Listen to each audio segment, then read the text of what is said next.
Hello everybody, today we are indeed very honored to have Venerable Dr. Chang Ching here for an interview. Venerable Dr. Chang Ching is the Deputy Rector, Dean, Assistant Professor of Buddhist College of Singapore. Venerable Dr. Chang Ching. Today we are going to ask you a question. It's about who is Chunti Bodhisattva, and can you tell us more about this Chunti mantra and as well as the benefit of practicing this mantra? Okay, thank you for your question.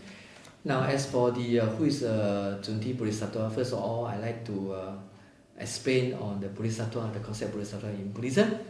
Now, Bodhisattva in Buddhism means enlightened beings. In other words, all sentient beings, regardless whether you're monastic or lay people, you as long as you practice the Bodhisattva path, eventually you can become Bodhisattva. So therefore, this Bodhisattva is everybody can practice it. Again, in Buddhism, Bodhisattva not only is one Chunti Bodhisattvas, there are many Bodhisattvas in Buddhism. Now, according to the sources, this Chunti Bodhisattvas is recognized one of the form of Guan Yin Bodhisattva. So in fact, Guan Yin Bodhisattva, she do manifest, a different body of this Guan Yin Bodhisattva. Now, this is one of the form of Guan Yin Bodhisattva. According to Buddhism, this or she, Chunti Bodhisattva, is actually in India, or she was in India, highly influenced by Indian culture. In fact, Buddhism is actually also influenced by Indian culture because Buddhism was originated from India in 2,500 years ago. Now, at this point, then we will know that this Chunti Bodhisattva, since was manifested by Guan Yin Bodhisattva, so we can be considered as a skillful means in order to benefit sentient beings. So in Buddhism, sentient beings, there are all kinds of sentient beings. Basically we classify into two categories. Whether you're dull capacity or sharp capacity. So therefore, there are different Buddha's teaching, alright, in order to cater for, to benefit sentient beings or to save sentient beings. Now, so this is roughly to tell what is Chunti Pusa. Now, as for Chunti Dharani or mantra, now first of all, let me to explain to you what is mantra in Buddhism. Now, in Sanskrit, mantras means mind protector.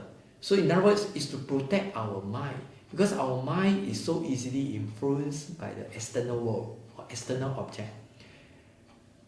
So therefore, also in order to to get rid of our anxiety and stress, all right. So people just practice, and very often in Buddhism, people often use it as meditation or health. Good for health. Now, so this mantra in Buddhism, since I say it's catered for all sentient beings, different sentient beings, different backgrounds, and so forth. So this Dharani or the mantra is considered one of them. So in fact, in Buddhism, there are so many mantras in Buddhism. Again, it's catered for different needs of sentient beings. So therefore, probably a group of sentient beings, they prefer this mantra. For instance, when they recite the mantra, they practice the mantra, they find very comfortable, they will get the result immediately, they're very comfortable, they're happy to do it.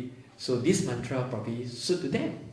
But in other words, doesn't mean this mantra is suitable for other people as well. Because some other people, they probably more comfortable when they practice the 6 syllables, or other mantra. So therefore, we have to take note that all these are by skillful means. Now, even if you practice a mantra, whether Chunti mantra or other mantra, but eventually we must have to possess a kind of two quality of by Bodhisattva, for instance, compassion and wisdom. Without these two, then you cannot consider as Bodhisattva. So it's very important to possess these two qualities. So why this mantra is so popular, as I say, particularly for the lay people, because there are no restriction to practice it. It's commonly used by lay people. So particularly for lay people, they will do it because anytime, any place, there's no empowerment or any special ritual to do it. So it's so easy to practice it. So therefore, they are find very comfortable to do it. Now, so this mantra This is the way how we do it. Now, how we going to get the benefit from this mantra?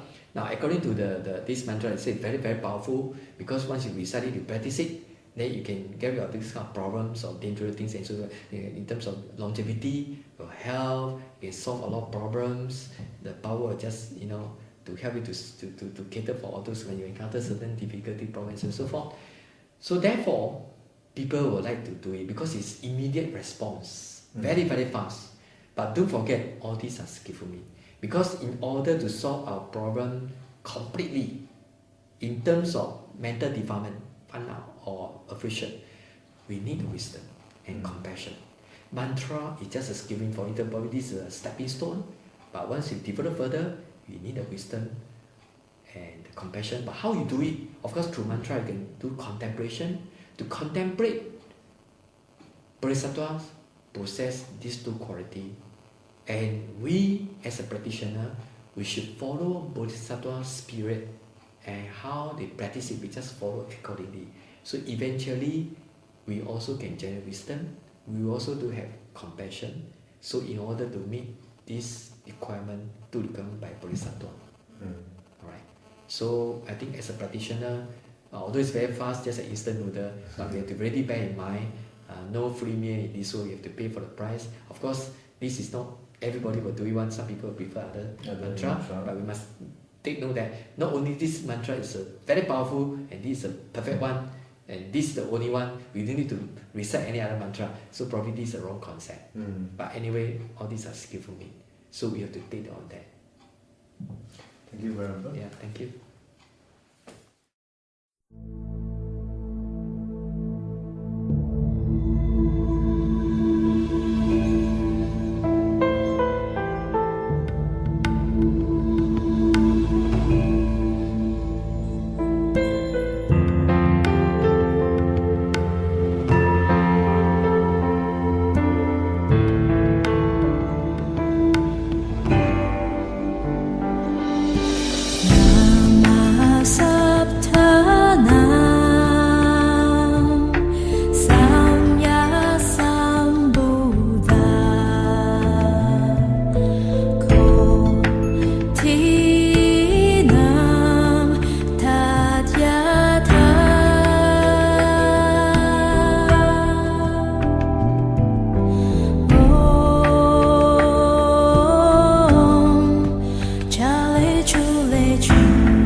Chale chule chule